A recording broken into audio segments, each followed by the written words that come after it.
everyone. Welcome to the Safe House, brought to you by the SafeHouse Initiative. I'm Jeff Edwards, co-chair of the SafeHouse Initiative, and your host for today's podcast. We have a very exciting program for you today. Today, I guess our question really is evolution or revolution? What do I mean by that? Well, if you take a look at the convergence of cybersecurity, risk, and resilience is apparent. And where is it going? How did it start and where is it going? Well, today we're going to go on a bit of a personal adventure with Neal Mullen. And he's going to share with us his background and where he thinks the convergence is taking us and how we can get ahead of the curve. Neal is the director of cybersecurity at CRH and is a BCI Hall of Famer recipient for his work in resilience. Also, Neal is the first ever director of the SafeHouse Initiative Advisory Board. He's now one of three. So welcome, Neal. Thank you, Jeff. It's a real pleasure to be here. Thanks for the invitation. Hey, you've been with us for 6 months, and this is the first time we got a chance to get you in front of the microphone. Indeed. It's been an exciting time. Well, for those who don't know you in our audience, why don't you introduce yourself a bit about your background and just kind of your journey to point, and then we'll get to the subject at hand. Yes, no problem. So, as you said, my name is Neal Mullen. I'm based in Dublin, Ireland, turning 51 next month. Hard to believe. You're a child. So I think my career started, I did a degree in biomedical engineering. That's where I started. From there, when I left college, we were in a recession in Ireland. There weren't many jobs. I took a job as a workshop engineer with a small computer company. And after about 6 months of that, they began to retrain me as a security and infrastructure engineer. I ended up staying with those for 9 years, specializing in healthcare. And learned quite a lot there, given that it was a small company and given that the breadth of the organizations that we were supporting and the challenges and different systems. It was definitely a learning curve. No Google back in those days, no mobile phones, or at least I didn't have one. So it was no like call home or phone a friend. You were really on your own. An interesting and challenging time. I moved from there into healthcare, which turned into one of Ireland's largest healthcare groups. And I was their IT operations manager for a year and then got promoted to their group director of IT operations. I basically looked after 6 hospitals at the largest size, probably with 65 people, predominantly across security, infrastructure, help desk, telecoms. And here is where I really gained a deeper understanding of what was the impact to what I was doing before. So when I was in this support company, I was the escalation point. I was the person they brought in when things went really, really bad. So a lot of the time I spent was calming people down and trying to soften the message. None of the business continuity as a term didn't exist at the time. You had in healthcare major emergency management, which was life-saving, and in the technology industry, you had disaster recovery. It wasn't until around 9/11 that those two converged. So when I worked in healthcare, I was responsible for audits, really, was one of the key things I was doing. I was being audited constantly for internal regulations, for external regulations, for insurance, and so forth, and really sort of began to learn how to minimize the number of controls that we were looking after and prepare the evidence and the documentation to support it. And that really sort of was the spearhead to moving away from a technologist more into a leadership role. Joined their emergency response team, was involved in a number of emergencies with those, really sort of evolved there. When I left healthcare, I went into a Big Four agency, and they asked me to go straight into a bank to open up a bank. And I remember it was 4 was from that company and 4 people from the bank, and I was looking after security and business continuity. And really, if I'm honest, quite terrified the idea of I've never been in a bank before other than taking cash out.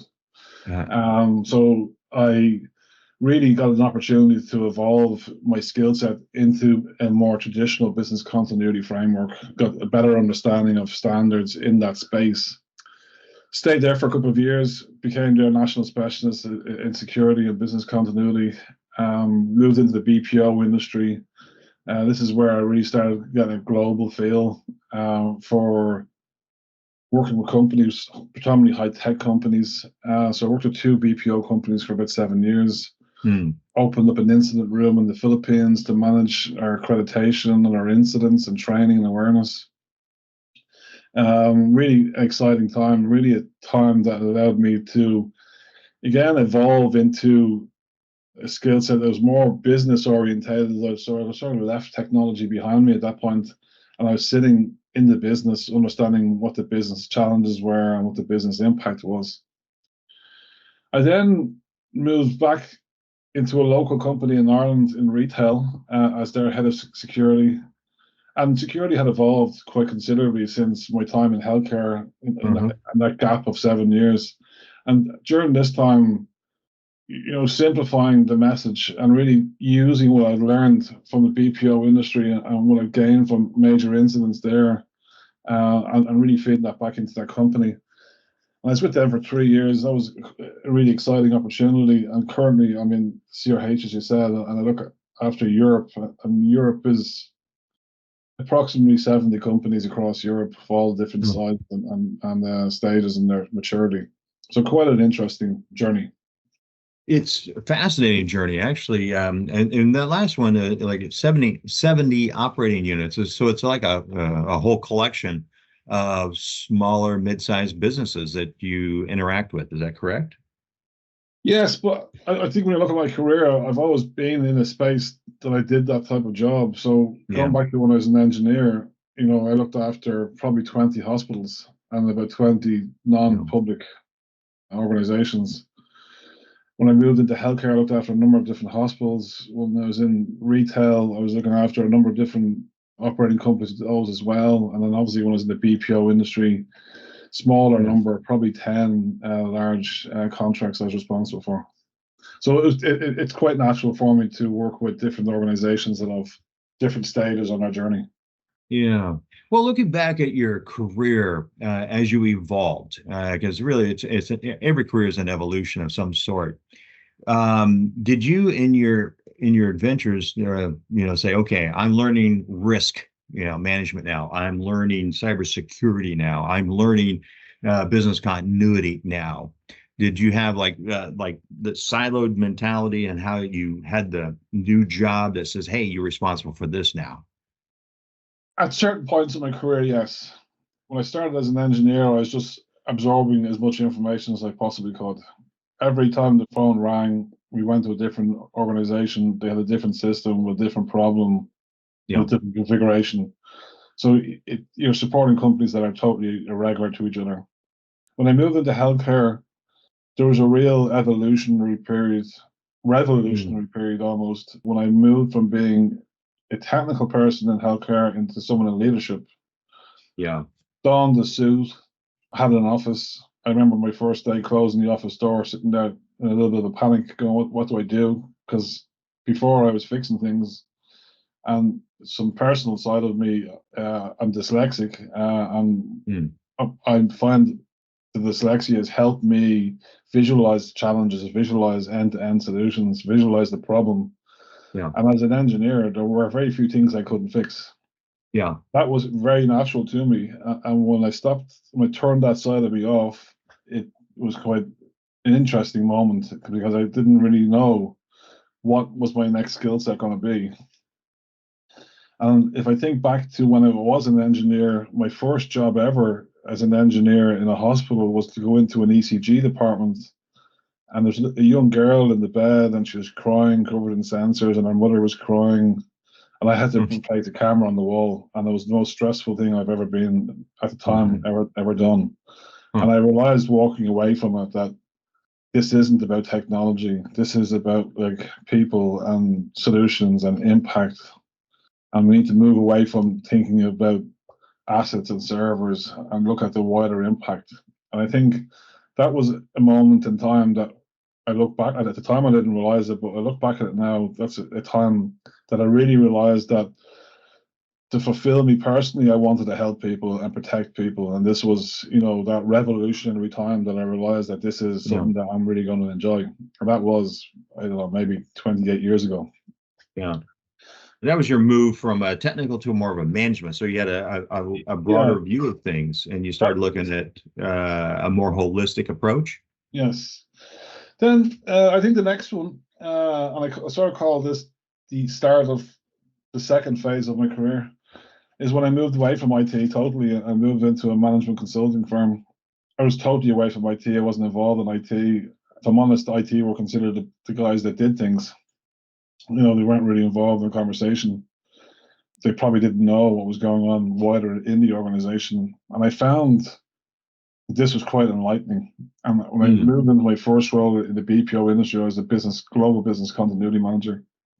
And for the very first time, I had access to all these senior leadership people that wanted to share their fears and their threats and their risks with me, and look for me to come up with a solution on how to, absorb the impact and maintain operations. And for the first time, I actually really truly understood how an organizational operation worked.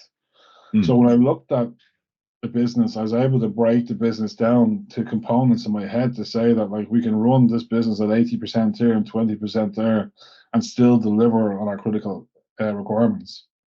Yeah. And that developed into our plans, our business continuity plans, our crisis plans. It evolved into our testing, the way we exercised.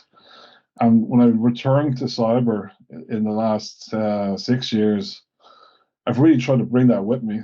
That, we aren't thinking about, we're still obviously thinking about protecting assets. That's never going to go away, but that's not the exclusivity of it. So it's trying to move away from a preventative mindset to more of a resilience mindset. I'm trying to move away from a technical leadership style to a business leadership style. Yeah. So really trying to anticipate what's going to happen, what disruption will happen, and put active measures in place to not just try and prevent it, but also recover from it. From a collection standpoint, is business continuity kind of the connective tissue between risk management and cybersecurity? It definitely was for me. My journey went from being very technical to someone now that asks other people to fix their PC if it breaks. So I can talk the talk, I can't walk the walk. I understand technology, I have a deep understanding of technology, but I'm not the person to fix things anymore. It's not in my repertoire anymore. So let me ask you a question, a little something different. So the CISO role, it's a tough role. I mean, it's a grinder kind of position, and it's a tough one, and it's still evolving. Is it too narrowly defined with too wide a responsibility? I think the CISO role has evolved over the last couple of years to be more of a leadership role. Okay. But it's still very much on the technology side. I think where the CISO role is done well, they are partnering with a CIO rather than reporting into a CIO. Uh-huh. I think where the CISO role is successful is where they align with the ERM department, Okay. Enterprise Risk Management Department. Yeah. Use their metrics, use their frameworks, use what the business is used to hearing, and using that language. I think when that happens, it becomes very powerful. I think where CISOs talk technical and write reports that are written for engineers, they're missing an opportunity. So you work with 70 operating units just in general, like small mid-sized businesses. So from a small mid-sized business mindset, do you think that a mid-sized company should have a CISO that is also an enhanced responsibility, that has a perspective of the ERM responsibility and also the business continuity perspective, or is that too broad of a charter for an individual? No, I think when I was in the BPO industry, that's what I did. So I looked after compliance, business continuity, cyber, and operational risk. And I think they naturally feed together. I think if you had an organization with, say, 1,000 people or 500 people, hiring 3 or 4 senior staff is going to be expensive and Yeah. probably boring for the people that you hire. And there's Yeah. probably not enough work there to do for all of them.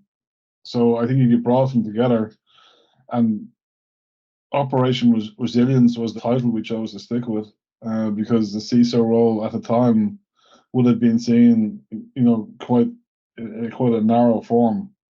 So Operation Resilience was giving us the bandwidth to be able to do additional things that I've just mentioned.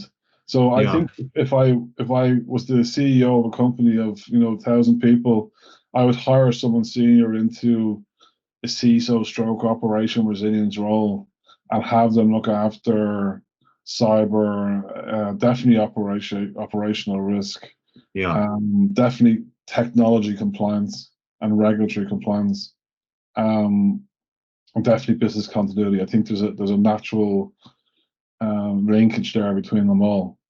I think only when you get to a larger company do you need to start breaking those up. But definitely in a smaller company, it makes an awful lot more sense.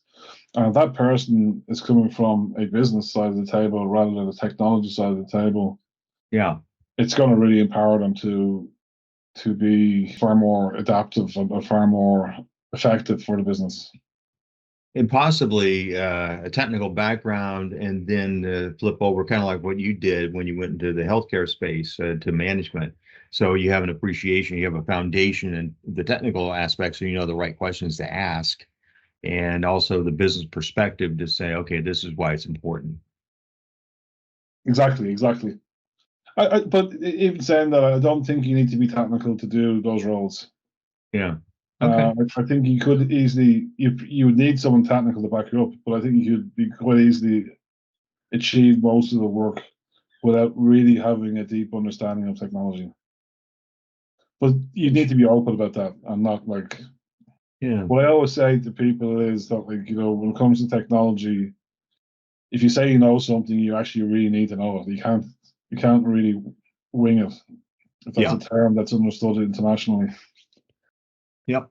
Yeah, makes sense. So we always ask our guests, Neal, if you had one thing that you could do today in our audience, and our small, mid-size focus within the SafeHouse Initiative, what would that one thing be that they could do today to improve their current position in operational resilience?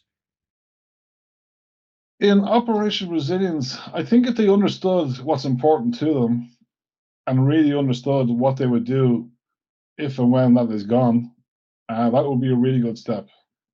Yeah.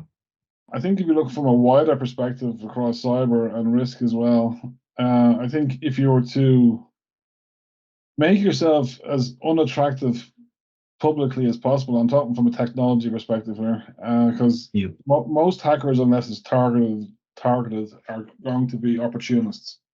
Yeah. And they'll stumble across, a badly configured website or some open vulnerabilities plugged into the internet. And that's probably their first entry point into your organization. And if you can protect that as best you can, there's a good chance the hacker will just move on to someone that's an easier target. Well, Neal, when I first came across your profile, I'd seen a couple of things that you had done, presentations, and I was like, I got to meet this guy. And one thing led to another, and it's obvious because of your perspective, your background, and how you think about kind of the future. That's when we asked you to be really help us to start the board of advisors for the SafeHouse Initiative. So you've lived up to everything and more, my friend. Thank you so much. Very flattering. Yeah. Well, Neal, thank you so much for all that you do for the SafeHouse Initiative, and this has been a very insightful discussion.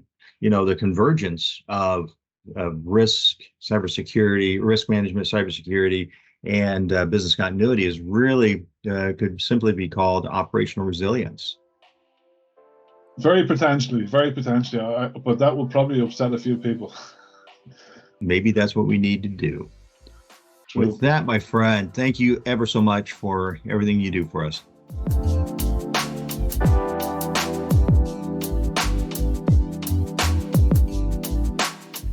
That's our podcast for today.